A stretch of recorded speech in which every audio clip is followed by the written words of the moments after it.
I'm Carla, and for as long as I can remember, I've been the afterthought in my family. It wasn't always obvious, but looking back, the signs were there from the start. My younger sister Sarah burst into the world like a supernova, all golden curls and dimpled smiles. From day one, she had our parents wrapped around her little finger. Me? I was the quiet one, more interested in my chemistry set than in making friends. I still remember my 10th birthday. I'd been hoping for a new microscope, dropping hints for weeks. Instead, I got a frilly dress that made me look like a cupcake. But Mom, I hate dresses, I protested. Nonsense, you'll look just like Sarah, she beamed, completely missing the point. As we grew older, the divide only widened. Sarah breezed through school on charm and good looks, while I buried myself in books and science experiments. Did you hear? Sarah's been nominated for prom queen. Mom gushed over dinner one night. That's great, I mumbled, trying to muster some enthusiasm. I won first place in the science fair today. Oh, that's nice, dear, Dad said absently, already turning back to Sarah. So, Princess, have you picked out your dress yet? And so it went, year after year. My achievements, no matter how significant, were always overshadowed by Sarah's latest triumph, no matter how trivial.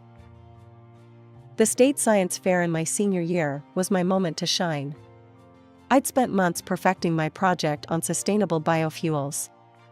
When they announced the winners, I could hardly believe my ears. First place goes to Carla Johnson. I was ecstatic. Finally, something even my parents couldn't ignore. Or so I thought. That's great, honey, Mom said distractedly when I told her the news. But we can't make it to the awards ceremony. Sarah has a dance recital that day, and you know how important that is to her. I watched them fuss over Sarah's costume and makeup, my trophy gathering dust on a shelf. It was a bitter pill to swallow, but one I was getting used to. When the acceptance letters started rolling in, I could barely contain my excitement. Full scholarship to a prestigious university? It was more than I'd dared to hope for. Mom, Dad, I got in. I burst into the living room, waving the letter. Full ride and everything. Mom glanced up from her magazine. That's nice, dear. Sarah, didn't you say you needed help picking out a prom dress? Just like that, my big moment was brushed aside. Again. But, it's a full scholarship, I tried again, my voice smaller this time. Dad patted my shoulder absently. Good job, kiddo. Sarah, Princess, let's go shopping. Can't have you showing up to prom in just anything, can we? I watched them pile into the car, my acceptance letter crumpled in my fist. It was a familiar feeling, but it still stung. Despite the lack of fanfare from my family, I packed my bags and headed off to college with high hopes. For the first time, I was free from Sarah's shadow, free to be just Carla. College was a revelation. Suddenly, my passion for science wasn't weird or nerdy, it was respected, even admired. I threw myself into my studies with renewed vigor, determined to make the most of this opportunity. Meanwhile, Sarah followed the path our parents had always dreamed of. She enrolled in the local community college, more interested in parties than classes. College is so hard, she whined during one of our rare phone calls. I don't know how you do it, Carla. I bit back the urge to point out that maybe if she spent less time partying and more time studying, she might find it easier. Instead, I just mumbled some vague encouragement and changed the subject. It was during my sophomore year that Sarah dropped her bombshell. I'm engaged, she squealed over the phone. Mike proposed last night. Isn't it romantic? Mike.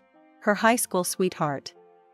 The guy who'd once asked me if science was like, really hard and stuff. That's great, Sarah, I managed, trying to inject some enthusiasm into my voice. Have you set a date? We're thinking right after graduation, she gushed. Oh, Carla, it's going to be perfect. You'll be my maid of honor, won't you? The wedding was exactly as you'd expect. Sarah was radiant, Mike looked uncomfortable in his tux, and I stood there in my frilly pink nightmare, pasting on a smile for the photos. Isn't this perfect? Mom whispered to me during the reception. This is what every mother dreams of for her daughter. I wanted to ask if she'd ever dreamed anything for me, but I held my tongue. It was Sarah's day, after all. As I threw myself into my studies and later my career, Sarah's life seemed to follow a script straight out of our parents' dreams. Within a year of her wedding, she announced her first pregnancy. "I'm going to be a grandmother." Mom squealed over the phone. "Oh, Carla, isn't it wonderful?" I murmured my congratulations, trying to ignore the implicit question in her voice. "When are you going to settle down, Carla? When will you give us grandchildren?" Emma arrived 9 months later, a bundle of pink blankets and loud cries. I flew home for the weekend, dutifully cooing over my new niece and enduring the not-so-subtle hints from my parents. "You know, Carla," Dad said, bouncing Emma on his knee, "you're not getting any younger. Don't you want this for yourself?" I gritted my teeth. "I'm focused on my career right now, Dad." Mom clucked her tongue. "Career is all well and good, dear, but family is what really matters." I bit back a retort about how they'd never seemed to care much about my career before. Instead, I plastered on a smile and changed the subject. 2 years later, Liam joined the family. Once again, I played the role of the doting aunt, all while fielding questions about my own lack of family. Meanwhile, I was making strides in my career as a biotechnologist. Long hours and hard work paid off, and by 30, I was a senior researcher. My parents' response to this news? A distracted "that's nice, dear," as they cooed over new pictures of Emma and Liam. It was around this time that I decided to buy a house. I'd saved carefully, living frugally while my colleagues splurged on expensive cars and vacations. When I finally found the perfect place, a beautiful 4-bedroom house in a great neighborhood, I was over the moon. "Mom, Dad, I bought a house," I announced during our next phone call. There was a pause on the other end of the line. "A house?" Mom repeated. "All by yourself?" "Yes, all by myself," I said, my excitement deflating a little. "It's a great investment, and—" "But it's such a big house for one person," Mom interrupted. "What will you do with all that space?" I sighed. "I'll enjoy it, Mom. It's mine." "Well," she said, her tone making it clear she didn't approve, "I suppose if that's what you want." "Oh, did I tell you? Emma lost her first tooth yesterday." And just like that, we were back to talking about Sarah and her kids. The months following my house purchase were a whirlwind of work and settling into my new home. I threw myself into decorating, turning each room into a reflection of my personality. It was during this time that I started to feel a shift in my family dynamics.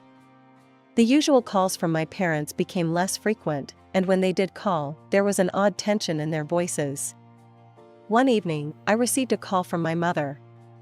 "Carla, dear," she said, her voice sickly sweet, "we're having a family dinner next week. You'll be there, won't you? We need to talk." I agreed, my suspicions raised. In my family, "we need to talk" usually meant trouble was brewing. The night of the dinner arrived, and I pulled up to my parents' house with a sense of foreboding. Sarah's car was already in the driveway, and I could hear the excited shrieks of Emma and Liam from inside. Dinner was a tense affair. My parents kept exchanging glances, and Sarah seemed unusually quiet. Mike, Sarah's husband, kept clearing his throat as if he wanted to say something, but thought better of it.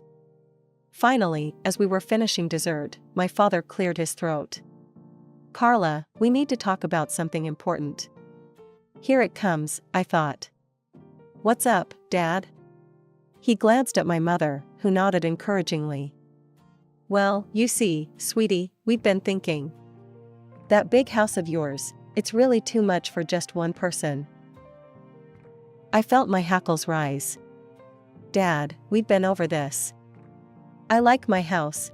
It's mine." "Yes, but—" He trailed off, looking uncomfortable. My mother jumped in. "What your father is trying to say is that Sarah and her family need more space. The kids are growing, and their apartment is getting cramped." I looked at Sarah, who was suddenly very interested in her plate. Okay, and? And we think, my mother continued, her voice sickly sweet, that since you're single and have no children, you should give your house to Sarah and her family. Just give them the keys and move out. For a moment, I was speechless. I looked around the table, waiting for someone to yell, "Gotcha," and reveal it was all a joke. But all I saw were expectant faces. You can't be serious, I finally managed. Now, Carla, my mother said, her tone patronizing. Don't be selfish. Sarah needs her own space more than you do. Selfish? I repeated, my voice rising. How is it selfish to want to keep the house I worked hard for and paid for myself? It's your sisterly duty to help in times of need, my father chimed in. I turned to Sarah, who was still avoiding my gaze. And what do you have to say about this? She shrugged, finally meeting my eyes. Well, it would be nice to have more space for the kids. I couldn't believe what I was hearing. My own family, asking me to give up my home, acting like I was the unreasonable one for refusing. No, I said firmly, standing up. Absolutely not. I'm not giving up my house. As I grabbed my coat and headed for the door, I heard my father call out. Think about it, Carla. Family should come first. The days following that disastrous family dinner were a blur of disbelief and anger. I kept replaying the conversation in my head, unable to believe my family's audacity. How could they even think to ask such a thing? My phone buzzed constantly with messages and calls from my parents and Sarah, but I ignored them all. On the third day, as I was trying to focus on work, my phone lit up with a call from a number I didn't recognize. Figuring it wasn't family, I answered.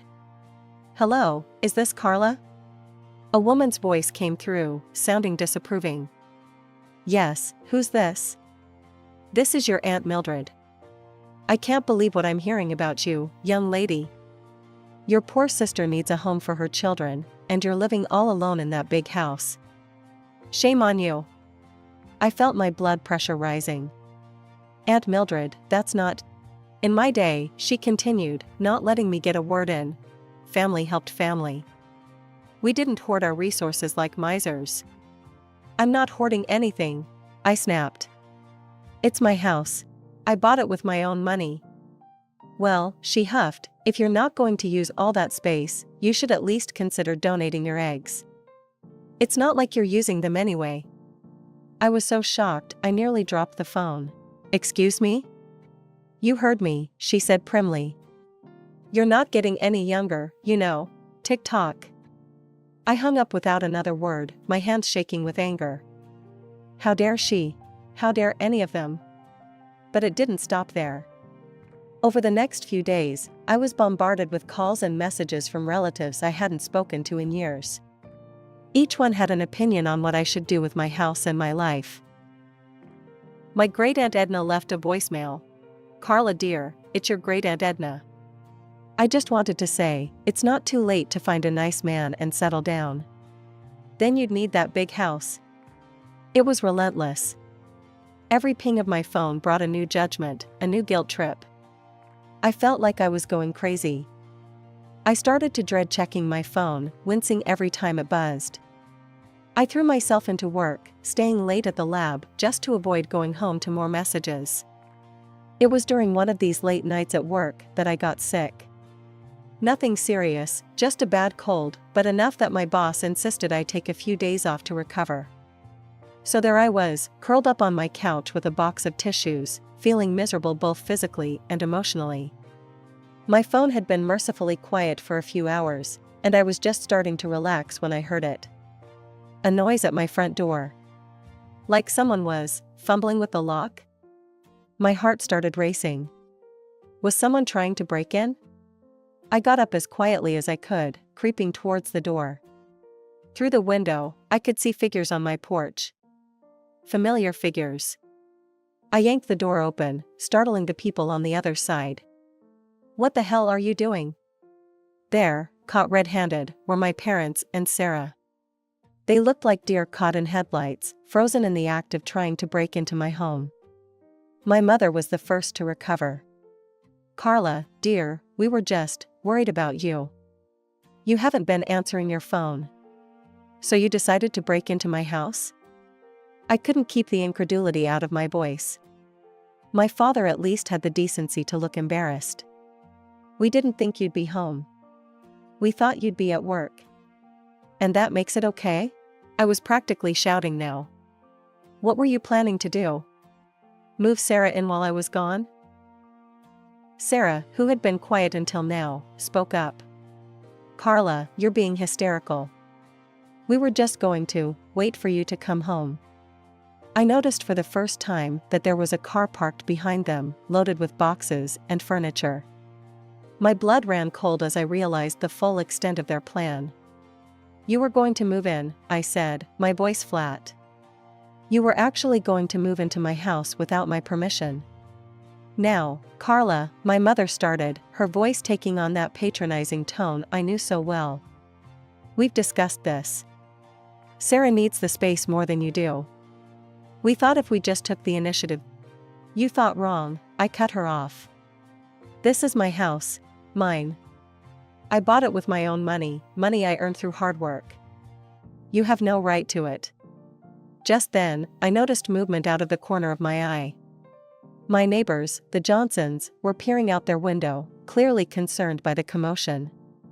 Mr. Johnson caught my eye and held up his phone, mouthing, "Police?" I nodded, grateful for their concern. Turning back to my family, I said, "I've called the police. You need to leave. Now." "You wouldn't," my father scoffed. "Your own family?" As if on cue, the sound of sirens filled the air. My family's faces paled. The police car pulled up, and 2 officers got out. "Is there a problem here?" one of them asked, eyeing the scene warily. I took a deep breath. "Yes, officer. These people were attempting to break into my home." "Carla," my mother gasped. "How could you?" The officers looked at my family. "Is this true?" My father started to stammer out an explanation, but the officer held up a hand. "Sir, attempting to enter a property without the owner's permission is a serious offense. I'm going to have to ask you all to leave immediately." As the officers escorted my family off my property, I stood in the doorway, shaking. I couldn't believe it had come to this. "You'll regret this, Carla," Sarah called over her shoulder as they were leaving. "You'll end up old and alone." I slammed the door shut, sliding down to sit on the floor, my back against it. Tears started to flow freely now, a mix of anger, hurt, and relief. My phone had fallen silent. No more calls from distant relatives, no more guilt-tripping messages. It was as if I'd been excommunicated from the family. Part of me was relieved, but another part ached for the connection, dysfunctional as it had been. It was in this tumultuous state that I received an unexpected message. It was from my Aunt Maggie, my mother's sister. We hadn't spoken in years, not since she'd had a falling out with my mom over some old family drama. "I'll meet you tomorrow at Café Bleu at 1400 hours." Intrigued and desperate for any ally, I agreed to meet her. The next day, I found myself sitting across from Aunt Maggie in a cozy corner of Café Bleu. She looked older than I remembered, but her eyes were sharp and kind. "Carla," she began, reaching across the table to squeeze my hand. "I'm so sorry for what you've been through. Your mother called me, trying to get me on her side. But there's more to this story than you know. That's why I asked you to meet me." My curiosity piqued, I leaned forward. "What do you mean?" Aunt Maggie took a deep breath. "Your parents and Sarah, they're in serious financial trouble. Sarah and Mike have been living beyond their means for years. Luxury cars, designer clothes, lavish vacations, all on credit." I shook my head in disbelief. "But why? How?" "It's worse than that," Aunt Maggie continued. "Mike has a gambling problem. A bad one. He's been secretly draining their accounts for years." The pieces started to fall into place. The desperate attempt to get my house, the constant pressure. "But what about Mom and Dad?" I asked. Aunt Maggie's face grew grim. "They lost a significant amount of money in a pyramid scheme a few years back. They'd been barely keeping their heads above water. They were planning to move in with Sarah and Mike as soon as they got your house. I sat back, stunned. How do you know all this? I work at the bank where they all have accounts, Aunt Maggie explained. I noticed some suspicious activity and started digging. When I confronted your mother about it, she cut me out of the family. My mind was reeling. All this time, while I'd been working hard and saving, my family had been digging themselves into a hole. And they'd tried to drag me down with them. Carla, Aunt Maggie said gently, I know this is a lot to take in. But I think it's time we did something about this situation. If you're willing, I have an idea. Armed with the information Aunt Maggie had shared, we decided to dig deeper. We hired a private investigator, a no-nonsense woman named Diana who came highly recommended. For weeks, we waited anxiously as Diana worked her magic. Finally, she called us in for a meeting. What she revealed left us speechless. Mike, Sarah's husband, had been leading a double life. He was involved in an affair with none other than my cousin Jenny, Uncle Bob's daughter. He's been funneling money to her for months, Diana explained, showing U.S. bank statements and hotel receipts. Expensive gifts, weekend getaways, you name it. But where did he get the money? I asked, though I feared I already knew the answer. Diana's face grew grim. From his gambling wins, and from your parents. Aunt Maggie and I exchanged shocked glances. The betrayal ran deeper than we'd imagined. We decided to host a family gathering at my house. The irony wasn't lost on me, the very house they had tried to take from me would be the stage for their undoing. The day of the gathering arrived. I watched as my family members trickled in, their faces a mix of curiosity and smugness. They probably thought I was going to cave to their demands. Once everyone was seated, I stood up, my heart pounding but my resolve firm. I've called you all here today because there are some things you need to know, I began. I laid out everything, the financial troubles, the gambling, the affair. With each revelation, I watched the color drain from their faces. Sarah jumped up, tears streaming down her face. It's not true, she screamed, before collapsing into sobs. Mike, tell them it's not true. But Mike was already halfway to the door. Uncle Bob, his face contorted with rage, caught him by the collar. You son of, he growled. That's my daughter you've been fooling around with. My parents sat in stunned silence, the reality of their exposed financial ruin seemingly more devastating than the fact that they had tried to steal my house. The relatives who had judged me so harshly began to stammer out apologies. We had no idea, Aunt Mildred muttered. Carla, we're so sorry. As the chaos unfolded around me, I felt a strange sense of calm. The truth was out. The lies and manipulations were exposed. In the weeks that followed, our family was turned upside down. Sarah, unable to forgive Mike's infidelity, filed for divorce. With nowhere else to go, she and the kids moved back in with our parents. But their reprieve was short-lived. The bank foreclosed on their house. They were forced to downsize to a small, rented apartment, all 5 of them crammed into a space smaller than my living room. As for me, I watched it all unfold from a distance. After much soul-searching and several tearful nights, I made the difficult decision to sever all ties with my immediate family. You're doing the right thing, Carla, Aunt Maggie assured me one afternoon over coffee. It's not easy, but it's necessary for your mental health and well-being. Aunt Maggie had become my rock, the family I chose when my blood relatives had let me down. Our weekly coffee dates became a cornerstone of my new life. As the weeks turned into months, I found myself settling into a new routine. Without the constant drama and demands of my family, I had time to focus on myself. But with that came a startling realization: I was lonely. You know, Aunt Maggie said one day, there's a world out there beyond work and home. Why don't you try something new? With her encouragement, I decided to join a local rock climbing group. It was far outside my comfort zone, but as I strapped on the harness for the first time, I felt a thrill of excitement I hadn't experienced in years. That's where I met Alex. He was belaying another climber, his strong hands confidently handling the rope. When he turned and flashed me a warm smile, I felt my heart skip a beat. "First time?" he asked, noticing my nervous fidgeting with the equipment. "Is it that obvious?" I laughed. We struck up a conversation, and I was immediately drawn to his kind eyes and easygoing nature. As we talked, I learned he was a wildlife photographer, with a passion for capturing the beauty of nature.